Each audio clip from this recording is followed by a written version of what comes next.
नमस्कार प्यारे विद्यार्थियों। अभी देखिए आपने सेट्स पढ़ा था।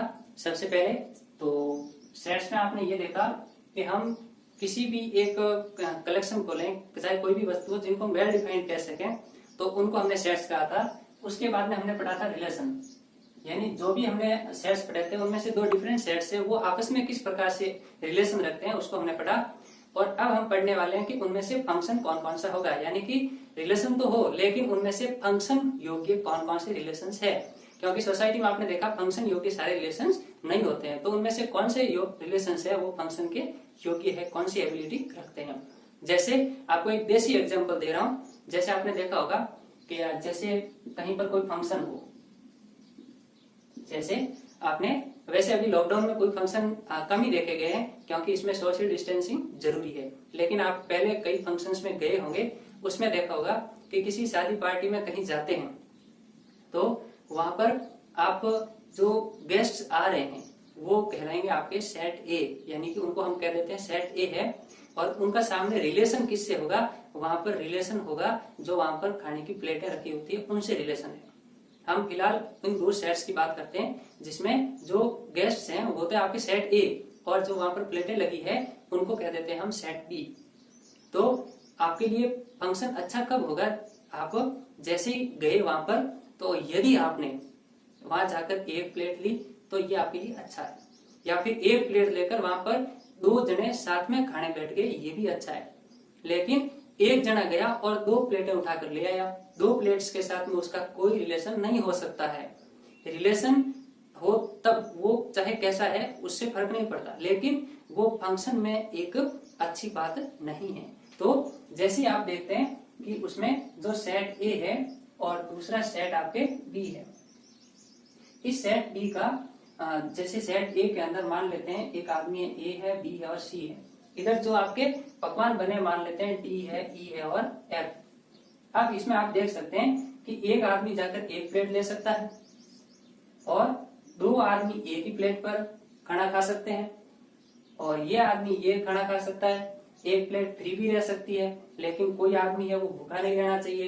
तो आपको ये देखना है जो गेस्ट आ रहे हैं वो सारे के सारे खाना खाए, ये आपके लिए फंक्शन की फायदे की बात होगी, वो फंक्शन भी अच्छा होगा। तो आप पहली बात तो ये ध्यान रखें कि सारे गेस्ट खाना खाना चाहिए। और जो आपके सेट बी है इसमें ए के द्वारा या फिर एक यानी गेस्ट के द्वारा दो प्लेट्स भी नहीं लेनी चाहिए, तो ये भी एक इस फंक्शन में अच्छी बात होगी। तो ये फंक्शन कहलाएगा कि every element of set A if associate with set be with only and only one element. तो आप देख सकते हैं कि यूनिक रिलेशन अगर बनाए तब हम कह सकते हैं कि वह आपके फंक्शन होगा। तो इस एग्जांपल को आप ध्यान रखें कि इसमें से कोई प्लेट मिस हो सकती है लेकिन कोई गेस्ट है वो मिस नहीं होना चाहिए। साथ ही दो गेस्ट द्वारा एक प्लेट पर खाना खाया जा सकता है, लेकिन एक ही गेस्ट है वो दो प्लेट पर टूट कर नहीं पड़ सकता है। ये ध्यान रखेंगे आप, फंक्शन की डेफिनेशन कभी भी नहीं भूलेंगे। तो फंक्शन की जो बात होती है वही आप यहाँ पर ध्यान रखें। अब इसको डिफाइन करने के लिए हम इसके जो एलिमेंट्स है उनको मान लेते हैं, जैसे ए बिलोंग टू ए, यानी ए आपका गेस्ट है और इसमें हम मान लेते हैं बी बिलोंग टू, वैसे हमने यहाँ पर ये बी लिया है, चलो कोई बात नहीं, हम इसको दूसरा नाम दे देते हैं जैसे स्मॉल जी। तो यहाँ पर ये जो बी है ये बिलोंग कर रहा है आपके खाने की प्लेटा से, तो ये आपके सेट बी का एलिमेंट है। अब इसमें ए और बी का रिलेशन होगा, यहाँ पर गेस्ट का रिलेशन किससे है, यहाँ पर प्लेट से है, और वह किसी न किसी एक फंक्शन के अंतर्गत आ रहा हो तो इसको हम इस रूप में दर्शाएंगे। अब ये जैसे आपने ये दर्शाया इसको हम इस तरह से भी लिख सकते हैं एफ ए टू बी। ये आप हमेशा ध्यान रखें फंक्शन को दर्शाने का तरीका, जिसमें पहले स्मॉल एफ लिखेंगे और फिर डबल डॉट करेंगे और फिर ए और फिर एरो का साइन बनाएंगे और फिर लिखेंगे आप बी, तो ये होगा आपका फंक्शन ए टू बी। इस बात को आप हमेशा ध्यान रखें। जैसे इधर आपके एक्स है, इधर आपके वाई है, तो आप इसको इस तरह से लिखेंगे एफ एक्स टू वाई। यदि आपके इस तरफ आर है रियल नंबर से, इधर भी आपके रियल नंबर है, तो इसको आप लिखेंगे function real numbers to real numbers, यानी किसी भी तरह का फंक्शन आपको मिल सकता है, ये बात इसमें ध्यान रखें। अब देखिए फंक्शंस क्या है, इसका आपके क्या यूज है, मैथमेटिक्स में ये कहां पर काम आते हैं, तो ये आपने कुछ पहली बार इन फंक्शंस को नहीं देखा है। आप जो पॉलिनोमियल्स पढ़ते आ रहे हैं वही आपके फंक्शंस है, लेकिन वो फंक्शन कब है जो आपको शर्त बता दी है कि इसमें जो वैल्यूज पुट कर रहे हैं, जैसे हम पॉलिनोमियल ऑफ एक्स कह रहे थे, तो एक्स की वैल्यूज पुट करने पर आपके जो जो वाई की वैल्यूज आ रही थी वो किस प्रकार की है। यदि हम x की दो अलग अलग वैल्यूज पुट करें और y के मान एक समान प्राप्त हो तो ये आपके लिए फंक्शन हो सकता है। लेकिन आप a की वैल्यू पुट करें और आपके लिए दो वैल्यूज प्राप्त हो तो ये आपके लिए फंक्शन नहीं है।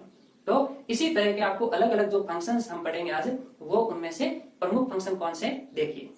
तो इसमें जो आपके पहला फंक्शन है वो आपको बता दे रहा हूं कि ये है आपके आइडेंटिटी फंक्शन। आइडेंटिटी फंक्शन क्या है इसके बारे में हम समझेंगे, उससे पहले सारे नाम जो है वो आपको एक बार परिचय करवा देता हूँ। आइडेंटिटी फंक्शन, इसको हिंदी में कहते हैं आपके तत्समक फलन। दूसरा आपके कांस्टेंट फंक्शन, ये आपके अचर फलन है।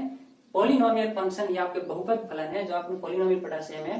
रेशनल फंक्शन है, जैसे आपने रेशनल नंबर्स पढ़े उसी तरह से। मॉड्यूलस फंक्शन है, ये आपके लिए थोड़ा नया है। और सिग्नम फंक्शन, वैसे मॉड्यूलस फंक्शन आपने जो इनइक्वालिटीज जो पढ़ी थी उनका आपने ग्राफिकल शो किया था 10th क्लास में, वही सेम है। और जो सिग्नम फंक्शन है और ये सातवां आपके ग्रेटेस्ट इंटीजर फंक्शन, ये दो आपके लिए बिल्कुल नए हैं। तो सिग्नम फंक्शन क्या होता है इसे भी समझेंगे, साथ ही साथ हम ग्रेटेस्ट इंटीजर फंक्शन है, इसके साथ में लोएस्ट इंटीजर फंक्शन है, ये भी होता है। लेकिन आपके जो सिलेबस में ये 7 फंक्शन आ रहे हैं इन्हीं की हम चर्चा करेंगे। तो फर्स्ट आपके इसमें आइडेंटिटी फंक्शन। आइडेंटिटी फंक्शन क्या है इसके बारे में देखिए। तो आपने जैसे देखा कि आइडेंटिटी का मतलब क्या है, जैसे का तैसा, यानी कि जैसा मान रखेंगे वैसा ही मान प्राप्त हो। जैसे आप x की वैल्यू 1 पुट करते हैं तो आपको y की वैल्यू 1 प्राप्त हो, यानी ये फंक्शन एक फिक्स है। आप ध्यान रखेंगे इसका जो फॉर्म है ये आपके y इक्वल टू एक्स, और इसको y जो है ये कहां से आया, तो ये हम fx जो लिखते हैं इसका मतलब ये है फंक्शन ऑफ x।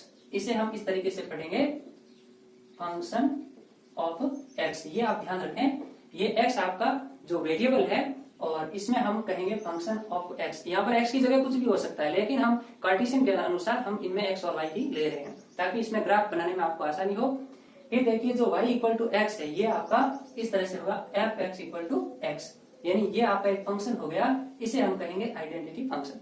जैसे ही आप इसका ग्राफ शो करते हैं, जैसे आपने 10th क्लास में शो किया था, हम एक पहले टेबल ड्रॉ करते हैं और टेबल के अकॉर्डिंग हम उसमें एक ग्राफ जनरेट करते हैं। उसके लिए देखिए आप सबसे पहले इस प्रकार दो एक्सिस खींचते हैं, जैसे ये एक्स एक्सिस एंड ये वाई एक्सिस। इन दोनों एक्सिस के अकॉर्डिंग आप यहाँ पर जैसे 0 1 2 3 इस प्रकार से नोट करते हैं, -1 -2 -3, और इधर आप -1 -2 -3, इधर का +1 +2 और प्लस का 3। अब आप इसमें देख रहे हैं कि जैसे हम x की वैल्यू 1 पुट करते हैं आपको y भी 1 ही प्राप्त होगा।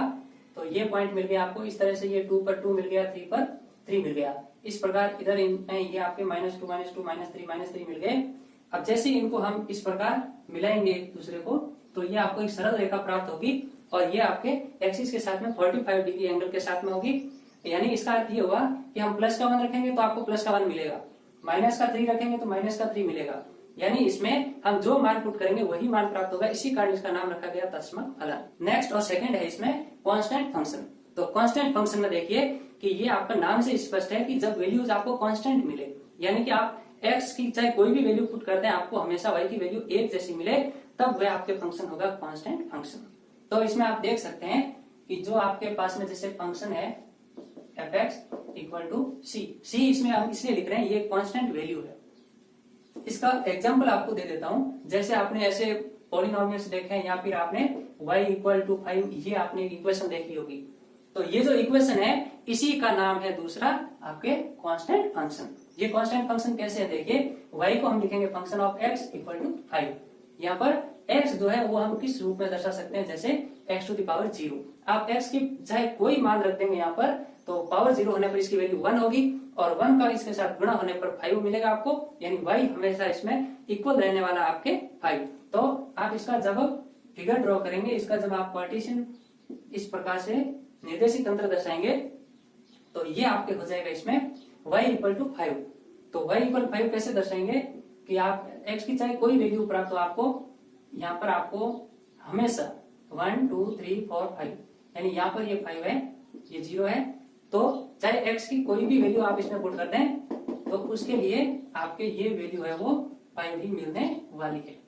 यानी कि x एक्सिस के पैरेलल आपको एक लाइन मिलेगी इसमें, और यदि आपको इक्वेशन इस तरह से मिल जाए f(x) इक्वल टू -3, तो ये आपके इसमें इस तरफ मिलेगी -3 पर। यानी कि आप समझ गए होंगे कि कांस्टेंट फंक्शन क्यों है। यानी हम x की कोई भी वैल्यू पुट करें, आपको यदि एक ही प्रकार की वैल्यूज मिले y की या फिर उस फंक्शन की, तब हम उसे कहेंगे कांस्टेंट फंक्शन। थर्ड आप देखिए, इसमें है पॉलिनोमियल फंक्शन। तो पॉलिनोमियल फंक्शन का अर्थ आप समझ गए होंगे, जैसे बहुपद फलन है तो बहुपद फलन कब होगा, यानी कि वह बहुपद के रूप में होगा। जैसे हमने पॉलिनोमियल की फॉर्म देखी थी, यदि आपने नहीं देखा है या फिर अच्छी तरह आपको याद नहीं आ रहा है तो हमारी 10th क्लास की प्लेलिस्ट है, उसके अंदर जाकर आप उसमें देख सकते हैं, हमने पॉलिनोमियल को अच्छी तरह से डिफाइन किया है। तो आप देख सकते हैं कि उसमें इसको हम लिखेंगे a1 या फिर a0 भी लिख सकते हैं, आप चाहे कुछ भी लिख दीजिए। तो x to the power n plus a1 x to the power इसमें n-1, इस प्रकार से ये आपके पॉलिनोमियल होगा और यहाँ an आ जाएगा और आपके ये अंतिम पद होगा, यानी आपके कांस्टेंट वैल्यू हो जाएगी a0 a1। ये आपके इस प्रकार से an-1 तक आपके कोफिशिएंट्स होंगे, लेकिन ये आपका लास्ट स्टेप होगा इसमें। तो ये आपके पॉलिनोमियल की फॉर्म है। अब इस पॉलिनोमियल को हम बना देते हैं इसमें फंक्शन। तो फंक्शन होगा वह आपके हो जाएगा a0 x to a1 x to the power n-1, इस प्रकार से। तो ये आपके सेम इसी तरह से फंक्शन बन गया। अब इस फंक्शन का कोई हम एक एग्जांपल ले लेते हैं। जैसे आपके फंक्शन है x², ये भी एक फंक्शन है और इसमें आपके द्विघात फंक्शन इसको कह सकते हैं। द्विघात का चाहे कोई भी रूप होगा, इसको हम नेक्स्ट आपके एक चैप्टर आएगा जिसमें कॉनिक सेक्शंस हम पढ़ेंगे, उसमें एक पैराबोलिक आप पढ़ेंगे। और वैसे आपने 10th क्लास में जब जीरोज समझना शुरू किया था स्टार्ट में, तो जीरोज के साथ में आपने कई तरह के ग्राफ देखे होंगे, आपने सोचा भी होगा कि ये ग्राफ ऐसे कैसे बने। तो आप देख सकते हैं जब उसकी आप टेबल ड्रॉ करते थे तो आपने देखा जैसे 0 ये आपके एक्स एक्सिस और ये वाई, तो इसका आपके जो ग्राफ बनने वाला है वो कुछ इस तरह से बनेगा, यानी ऐसे शेप में आपने ग्राफ देखे होंगे। ये आपके y इक्वल टू x² का ग्राफ है। तो ये आपके y है जो क्या है fx है, तो इसको हम इस तरीके से दर्शा सकते हैं। ये हो गया आपके क्या, बहुपद फलन या फिर पॉलिनोमियल फंक्शन। नेक्स्ट है आपके रेशनल फंक्शंस। रेशनल फंक्शंस है जो आपके ऑर्थन, इसमें देखिए कि रेशनल नंबर्स में भी हमने देखा है कि जब उसको हम p/q की फॉर्म में लिखें तब आपके रेशनल नंबर होगा। सेम कंडीशन यहाँ पर है। आपको करना क्या है कि जो भी एक फंक्शन होगा वह मान लेते हैं gx बटे यहाँ पर कोई भी जैसे qx, इस प्रकार का कोई फंक्शन है। यहाँ पर gx भी एक x का फंक्शन है और qx भी एक x का फंक्शन है, जहाँ पर qx है ये आपके 0 के इक्वल नहीं होना चाहिए, यानी कि 0 होने पर ये डिफाइन नहीं होगा। तो इस प्रकार का फंक्शन दिए रहने पर आप कहोगे उसको रेशनल फंक्शन। जैसे हम इसका एक छोटा एग्जांपल लेते हैं, fx इक्वल टू 1/x, यानी इसमें जो आपके gx है वो आपके कांस्टेंट फंक्शन है और जो आपके qx है वह हो गया इसमें x, यानी कि ये एक लीनियर फंक्शन हो गया, या इसको हम कह सकते हैं अभी आपने देखा था जिसको आइडेंटिटी फंक्शन। उसी प्रकार से आप यहाँ पर जैसे इसका एक लाइन ड्रॉ करेंगे तो वह आपको कैसी मिलेगी, उसमें देखिए जब आप वैल्यूज पुट करते जाएंगे x की, x का वैल्यू जितना आप छोटा रखेंगे आप उतना ही उसमें y की वैल्यूज अधिक मिलेगी। x की वैल्यूज हम बढ़ाते जाएंगे, यानी 1/, जैसे ही वैल्यूज बढ़ेगी आपको y की वैल्यू छोटी प्राप्त होनी शुरू हो जाएगी। तो यहाँ पर इसका जो ग्राफ बनेगा वो कुछ इस तरह से बनेगा। और यदि आप इसमें पॉजिटिव वैल्यूज रखें तो वापस देखिए कि जैसे हम यहाँ पर इनफाइनाइट रखते हैं तो आपको 0 मिलेगा इस तरह से, और यहाँ पर जैसे ही हम वैल्यूज पुट करते हैं x की मान बढ़ा देते हैं तो आपको इसमें छोटा मान प्राप्त होते होते इस प्रकार से 0 की ओर टेंड्स हो जाएगा। तो आप देख सकते हैं कि ये आपके ग्राफ इस तरह से बनेगा, यानी 1/0 जैसे ही बनेगा इनफाइनाइट हो जाएगा, अपरिभाषित हो जाएगा। और दूसरा यदि हम नेगेटिव वैल्यूज रखें इस प्रकार से तो ये आपका ग्राफ ऐसा बनेगा। यहाँ पर आप देख सकते हैं कि x है वो 0 के इक्वल नहीं होना चाहिए, यानी कि x जो क्या है qx है ये आपके 0 के इक्वल नहीं है, यानी कि आप इसमें समझ गए होंगे कि ये आपके किस प्रकार का फंक्शन है। नेक्स्ट देखिए, जैसे आपने पिछला देखा था इसमें जो आपके रेशनल फंक्शन था, इसके बाद में आपके नंबर आ रहा मॉड्यूलस फंक्शन। तो मॉड्यूलस फंक्शन क्या है इसके बारे में देखिए। मॉड्यूलस ये आपने जैसे पहली बार नाम नहीं सुना, आपने 10th क्लास में आपको पहले भी बताया है कि जब आपने इनइक्वालिटीज पढ़ी थी उसमें आपने पढ़ा था और उनके लिए आपने जो सॉल्यूशन फील्ड दर्शाया था, हल क्षेत्र दर्शाया था, उसमें आपने अच्छी तरह से इसके बारे में जानना है कि इसका क्या रोल है। तो अभी देखिए कि जो आपके ये मॉड्यूलस फंक्शन है, मॉड्यूलस फंक्शन को हम इस तरह से दर्शाएंगे fx इक्वल टू इस प्रकार, ये मोड का सिंबल है, दो आप खड़ी लाइनें करेंगे बीच में x लिखेंगे। ऐसा क्यों लिखते हैं, इसका क्या यूज है, ये आप जैसे हायर क्लासेज में पढ़ेंगे तब समझ में आएगा, लेकिन हम छोटे लेवल पर अभी ये देख लेते हैं कि इसका क्या यूज है। तो देखिए आपके लिए कोई ऐसे मान होते हैं जैसे आप डिस्टेंस मेजर कर रहे हैं तो आप उसमें उस डिस्टेंस को नेगेटिव नहीं ले सकते हैं। तो जब भी कोई वैल्यूज पुट करें आपके लिए जो आउटपुट आ रहा है वो नेगेटिव कभी नहीं होना चाहिए, तब उसमें हम इस मॉड्यूलस का साइन का उपयोग करते हैं। तो इसमें देखिए आगे कि जो आपके पास में ये मॉड्यूलस फंक्शन मिला है, ये फंक्शन जैसे ही आप इसमें दो कंडीशन देख रहे हैं, जैसे एक तो है आपके पॉजिटिव एक्स, एक है आपके नेगेटिव। तो पॉजिटिव आप कब पुट करेंगे और नेगेटिव आप कब पुट करेंगे और आपको जो आउटपुट मिलेगा वो क्या मिलने वाला है। यानी हम x इसमें तब कहेंगे जब इसकी वैल्यू आपके 0 के इक्वल या ग्रेटर देन है तब, और आप नेगेटिव में माइनस एक्स तब कहेंगे जब आपके ये वैल्यू है वो x से छोटी है। ये आपके हो गई x की दो कंडीशंस। तो ये दो वैल्यू किस किस प्रकार से आप इसमें रखेंगे कि आपके ये वैल्यूज कितनी मिलने वाली है। यानी कि आपके पास में इस प्रकार से ये दो एक्सिस हमने बना दी, ये एक्स एक्सिस और ये आपके वाई एक्सिस। इसमें देखते हैं कि जैसे ही आप इसमें पॉजिटिव वैल्यूज पुट करेंगे तो आपके यहाँ पर जैसी पॉजिटिव वैल्यूज सारी पुट करेंगे वो आपके जो वैल्यू आएगी वो आपको पॉजिटिव ही मिलेगी। नेगेटिव पुट करेंगे यानी कि इधर हम नेगेटिव वैल्यूज पुट करेंगे एक्स की, तो आपको वैल्यू मिलेगी जो वाई की वो भी आप पॉजिटिव में रखेंगे। कहने का अर्थ ये हुआ कि जैसे आप टेबल बनाएंगे तो उस टेबल के अंदर हम देख लेते हैं डिफरेंट वैल्यूज रखकर। जैसे हम इसमें रखते हैं 1 2 -1 -2, तो 1 हम पुट करेंगे यानी कि इसमें ये आपके x से ग्रेटर देन है, तो 1 पुट करने पर आपको इसमें 1 प्राप्त होगा, 2 पुट करने पर 2 ही मिलेगा। और जैसे हम -1 रखेंगे तो -1 पर आप देख रहे हैं माइनस का 1 यानी 0 से लेस देन रखेंगे तो आपके ये तब भी पॉजिटिव मिलेगा इसकी वैल्यू, यानी कि इस फंक्शन का वैल्यू आपके पॉजिटिव होगा। -2 पर आपके +2 ही होगा। तो इस प्रकार का ये जो फंक्शन बना है, ये ग्राफ बना है, ये आपका मॉड्यूलस फंक्शन का ग्राफ होगा। तो आपको अच्छी तरह से समझ में आ गया होगा कि ये मॉड्यूलस फंक्शन क्या होता है, इसका ग्राफ हम किस तरह से बना सकते हैं। नेक्स्ट देखिए आपके सिग्नम फंक्शन। सिग्नम फंक्शन में क्या होता है कि आपका एक फंक्शन का एक फिक्स फॉर्म है कि जब फंक्शन है वो आपका मॉड्यूलस x अपॉन x इस फॉर्म में हो तब आपका ये फंक्शन कहलाएगा सिग्नम फंक्शन। अब इसको सिग्नम फंक्शन ही क्यों कहते हैं, इसका हिंदी में अर्थ है आपके चिन्ह फलन। तो चिन्ह फलन क्यों कहते हैं, इसका नाम ऐसे कैसे हुआ, ग्राफ के अकॉर्डिंग हम इसको ऐसा कैसे कह सकते हैं। तो इसकी जो आपके वैल्यूज होगी वो क्या होगी, आप देख सकते हैं कि जब आप इसमें 3 प्रकार की वैल्यूज जो आपको मिलेगी, हम ग्राफ बनाएंगे तब उसमें अच्छी तरह से क्लियर होगा। पहले आप देखिए कि ये 3 प्रकार की जो वैल्यूज है कब और कैसे आपको मिलेगी। इसके अंदर ये आपके x है वो 0 के बराबर नहीं होना चाहिए, और यदि इफ x 0 है तब आपके fx है वो भी 0 होगा। यानी x हम 0 रखें तो आपके ये 0 हो जाना चाहिए, और तब आपके ये एक कंडीशन जिसमें ये 0 नहीं है, केवल ये 0 हम नहीं ले सकते।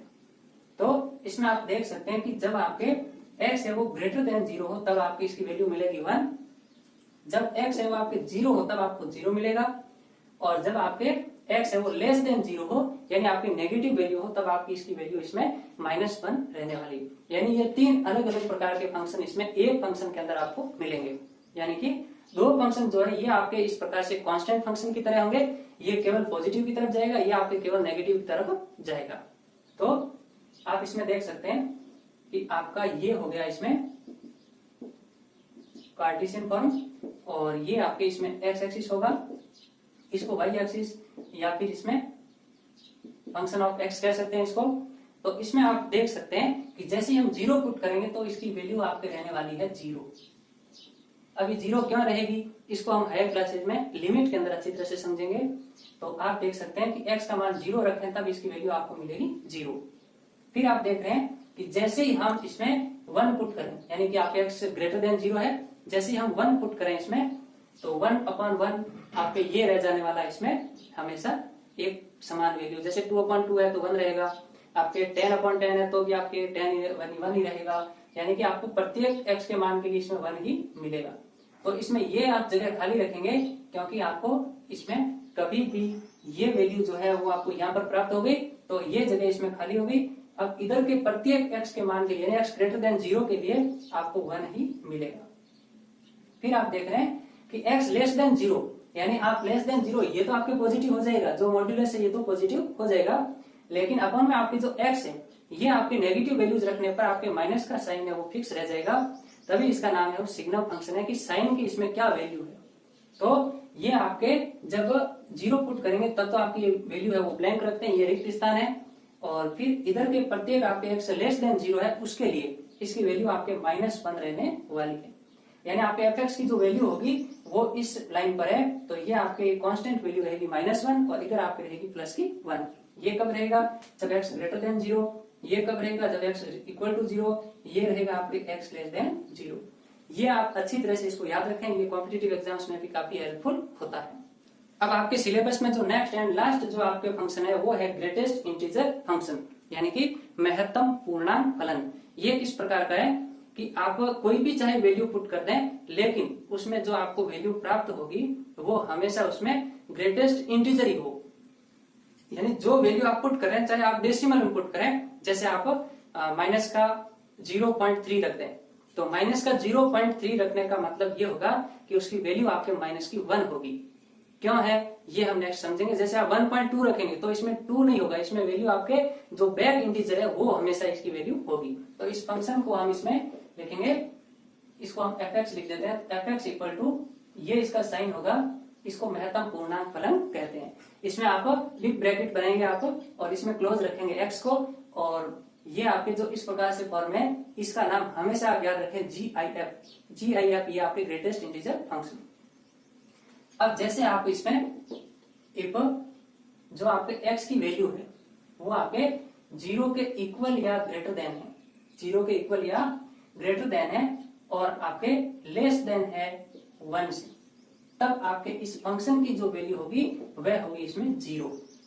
इसको हम नेक्स्ट ग्राफ में समझेंगे कि जो यहाँ पर आपका इस तरह से ग्राफ बनने वाला है, हम इसमें जो वैल्यूज आपके 0 से लेकर 1 तक, 0 शामिल है इसमें, 0 से 1 तक x की कोई भी वैल्यू पुट कर दें तो ये आपके इसकी वैल्यू जो मिलेगी वो मिलेगी हमेशा 0। इसमें आपके 1 शामिल नहीं है, इस बात का ध्यान रखें। यहाँ पर हम 0 लिख देते हैं, ये आपकी जगह ब्लैंक रहेगी। तो यहाँ पर 1 तक, 0 से लेकर 1 तक की सभी वैल्यू के लिए आपकी इसकी वैल्यू रहने वाली है 0। और फिर आप 1 के बराबर और उससे ठीक बड़ी, जैसे हम यहाँ पर लेते हैं कि ये संख्या आपके हैं 1 और इससे ठीक बड़ी और उससे छोटी संख्याओं के लिए ये आपकी वैल्यू रहने वाली इसमें 1। और जो आपके ये इसके सीध में यहाँ पर 2 लिख लेते हैं, 2 से बड़ी, 2 या 2 से बड़ी और 3 से छोटी, यानी कि ये 3 है यहाँ पर, 3 से छोटी संख्याओं के लिए आपकी इसकी वैल्यू होगी वो होगी 2। और फिर आप देख सकते हैं इधर नेगेटिव में हम देखें तो आपके अभी जो आपको बताया भी था कि जैसे ही हम 0 से छोटी और -1 तक की संख्या लें तो उसकी वैल्यू आपके रहने वाली इसमें -1। इस प्रकार सेम इसमें जो आपकी ये जगह खाली रहेगी इसमें आ गया साथ में, इससे छोटी और आपके -2 के इक्वल तब आपकी इसकी वैल्यू रहने वाली -2। इस प्रकार का ये जो आप देख रहे हैं ग्राफ, इसको स्टेप फंक्शन भी कहते हैं और दूसरा नाम इसका ग्रेटेस्ट इंटीजर फंक्शन। यानी कि जो संख्या आप ले रहे हो, जैसे हम इसमें fx इक्वल टू जो ये फंक्शन देख रहे हैं इसमें हम रख देते हैं जैसे x इक्वल टू 3.4। तो जैसे हम इसमें रखेंगे 3.4 तो आप यहाँ पर 3.4 लिखेंगे, इसकी जो वैल्यू होगी आपके इंटीजर में वो होगी आपके 3। आप 3.99999 इस प्रकार से डॉट डॉट आगे चाहे कितनी बड़ी संख्या यदि रख दें तब भी उसकी वैल्यू आपके रहने वाली है 3। तो आप इसमें समझ सकते हैं कि जो इस प्रकार के आपके वैल्यूज है ये आपके एक ऐसा इंटीजर वैल्यू देती है जो एक निश्चित रेंज में आपको जो वैल्यूज है उनका रिजल्ट होता है। तो आप देख सकते हैं कि जैसे आप इसमें ये जो रेंज देख रहे हैं, इस रेंज में प्रत्येक जो मान होगा उसकी वैल्यू आपके 1 ही रहने वाली है। यानी fx इक्वल टू 1 कब होगा? जब आपके जो इसमें x है वह 1 के इक्वल और 2 से लेस देन हो। तो आप अभी समझ गए होंगे कि जो डेसिमल्स में जो बीच में वैल्यू होती है उसमें जो आपकी इंटीजर वैल्यू है वही उसका आंसर होगा। और आप नेगेटिव में हमेशा ध्यान रखें कि जो आपके यहाँ पर वैल्यू है जैसे माइनस का 1.5, तो इसमें ऐसे नहीं कि आप इसकी तरह से 3.4 है तो 1 लिख दें, ऐसा आप गलती नहीं करें। इसमें आपके माइनस का 1.5 है, इससे बैक आपके कौन सी वैल्यू है उसको आप लेंगे, यानी इसका वैल्यू आपके रहने वाला है इसमें -2। ये सबसे इंपॉर्टेंट, इसमें गलती आप यहीं पर करते हैं और कॉम्पिटिटिव एग्जाम्स में आपके अवश्य इसी प्रकार से आपको संख्याएं देते हैं जिसमें आप गलती करें। तो आप ये समझने के बाद पूरा विश्वास है कि ऐसी गलती नहीं करेंगे। अब मैं आपको इस फंक्शन के अंदर एक ऐसा नाम बता रहा हूं जिनको आप ध्यान रखेंगे। वैसे आपके बड़े लेवल पर ये ज्यादा यूजफुल है, लेकिन अभी आपको ध्यान रखना है। एक होता है आपके रियल वैल्यूड फंक्शन और एक आपके होता है रियल फंक्शन। इन दोनों में क्या डिफरेंस है इसको आप देखिए कि जैसे आपने फंक्शंस देखे, आपने देखा ये आपका डोमेन है, ये आपका कोडोमेन है, ये आपका ए सेट है, ये आपका बी सेट है और इससे इधर प्रत्येक जो अवयव है उसका इसमें कोई ना कोई संबंध जरूर है। इस प्रकार का आपने फंक्शन देखा, इसको हम कह देते हैं ये फंक्शन है। अब ध्यान दीजिए कि यदि आपके जो इसमें डोमेन कोडोमेन ले रहे हैं, कोडोमेन यदि इसमें रियल नंबर्स का एक डोमेन है या फिर आपके इस प्रकार का एक सेट है, रियल नंबर का सेट यदि इसमें कोडोमेन है, तब आपके ये होगा रियल वैल्यूड फंक्शन। और जब आपके ये सेट भी यानी also a set a real numbers set, then this called as real function. यानी रियल फंक्शन के अंदर दोनों आपके यानी कि फंक्शन जो है वो R to R होना चाहिए। और इसमें आप अलग से लिख लें कि इसमें आपके फंक्शन है R to R होना चाहिए, तो तब ये फंक्शन कहलाएगा आपके रियल फंक्शन। और इस रियल वैल्यूड फंक्शन के अंदर आप ये कह सकते हैं कि कोई भी आपके इस प्रकार के सेट ए है और इधर आपके ये रियल नंबर है, तब ये कहलाएगा आपके रियल वैल्यूड फंक्शन। इन दो नाम को आप ध्यान रखेंगे, काफी महत्वपूर्ण है। अधिकतर इसमें ये पता नहीं कर पाते कि ये कैसे फंक्शन होते हैं। अब देखिए आपने जो अभी रियल फंक्शन देखा, रियल फंक्शन इनका एल्जेब्रा देखिए, यानी एल्जेब्रा ऑफ रियल फंक्शंस, यानी कि जो आपके वास्तविक फलन है, वास्तविक मान फलन या फिर वास्तविक जो आपके रियल वैल्यूड फंक्शन देखा वो था जिसमें आपके केवल कोडोमेन है वो रियल नंबर्स हो, लेकिन आपके जो रियल फंक्शन है उसमें दोनों आएंगे आपके रियल नंबर्स के सेट। तो हम बात करते हैं केवल रियल आपके फंक्शन की, जिसमें दोनों सेट कैसे हो, आपके रियल नंबर से फंक्शन है वो आपके R to R होना चाहिए। इस प्रकार से होने पर हम किन्हीं दो फंक्शंस को किस किस प्रकार से उनको एल्जेब्रिक फॉर्म में लिख सकते हैं। एल्जेब्रा का मतलब इसमें होगा आपके मैथमेटिकली ऑपरेशंस, यानी ऑपरेशंस कौन कौन से हैं आपके, एक तो पॉजिटिव, नेगेटिव इनटू डिवाइड, यानी कि आप कह सकते हैं इसको addition, subtraction, multiplication and division. तो हम डायरेक्ट इसको प्लस माइनस इस तरह से कह सकते हैं। तो हम इनको किस प्रकार से लिखें, यानी कि हमारे पास में दो फंक्शन है fx एंड gx, ये कोई दो फंक्शन है और दोनों फंक्शन जो है वो अलग अलग है, दोनों दो अलग अलग सेट्स में डिफाइंड है। तो ये आपके किस प्रकार के होंगे, यदि आपके रियल फंक्शन है तो इनको किस प्रकार से हम एडिशन में लिख सकते हैं कि आपके फंक्शन दोनों का जो एडिशन होगा वो आप इस तरह से लिखेंगे और इसको हम अलग अलग लिखें तो इसमें ये fx प्लस gx होगा। यानी कि आपको दो अलग अलग फंक्शन दे रखे हैं fx एंड gx, तो आपको कह दिया जाए कि दोनों का योग करो, तो आप योग कैसे करेंगे, लिखेंगे आपको f प्लस g और दोनों का साथ में x लिख सकते हैं इस तरह से f plus g of x, और ये आपके हो जाएगा fx प्लस gx। तो ये तो आपके हो गया इसमें प्लस का ऑपरेशन यानी कि एडिशन हो गया। अब सब्ट्रैक्शन भी देख लीजिए, इसमें आपके होगा f माइनस जी और ये आपके x fx माइनस gx। आप इसमें क्या देख रहे हैं कि जो आपके रियल फंक्शन है उसी में ये लागू होने वाला है। फिर मल्टीप्लाई में देखिए कि जैसे आपके f g इस प्रकार से गुणा में है और ये आपके x के फंक्शन है और इनको आप लिख सकते हैं fx इंटू gx। तो ये फंक्शन का गुणा आप इस तरह से कर सकते हैं। इनका आप कांस्टेंट वैल्यू के साथ में भी देख लीजिए कि जैसे अल्फा आपके कांस्टेंट वैल्यू और जी कोई फंक्शन है और इनको आप इस तरह से गुणा करें तो ये आपके होगा अल्फा इंटू gx, यानी कि ये फंक्शन को आप इस तरह से गुणा करेंगे। फिर आप डिवीजन के अंदर देखिए कि जो डिवीजन आप करेंगे इनका fx अपॉन gx, तो इनको आप किस तरह से लिखेंगे, इनको आप लिख सकते हैं f अपॉन g और ये आपके x, यानी ये आपके डिवीजन की फॉर्म हो गई। लेकिन इसमें शर्त ये रहेगी कि आपके जो gx है वो 0 के इक्वल नहीं होना चाहिए। तो ये आपने देख लिए फंक्शन का एक एल्जेब्रिक फॉर्म, और ऐसी कहीं जरूरत हो तो आप इनको आसानी से हल कर सकते हैं। अब प्यारे विद्यार्थियों, आपने आज देखा इसमें काफी सारे जो डेफिनेशंस थे उनको देखा। अब हम नेक्स्ट वीडियो में आपके लिए लेकर आएंगे एक्सरसाइज 2.3 और ये इस सेकंड चैप्टर की लास्ट एक्सरसाइज है। इसको आप ध्यान से देखें। आपके जो विविध प्रश्नमाला या फिर एक्स्ट्रा एक्सरसाइज है उनको भी हम लास्ट में लेने वाले हैं, लेकिन पहले हम सिलेबस को इस प्रकार से कवर कर रहे हैं कि आपकी जो एक्सरसाइज है उनको पहले कंप्लीट कर लें। एक्स्ट्रा जो है वो हम रिवीजन के तौर पर लेकर आएंगे वापस। तो आप बने रहिए हमारे साथ और देखते रहिए वीडियो लगातार। जय हिंद, जय भारत।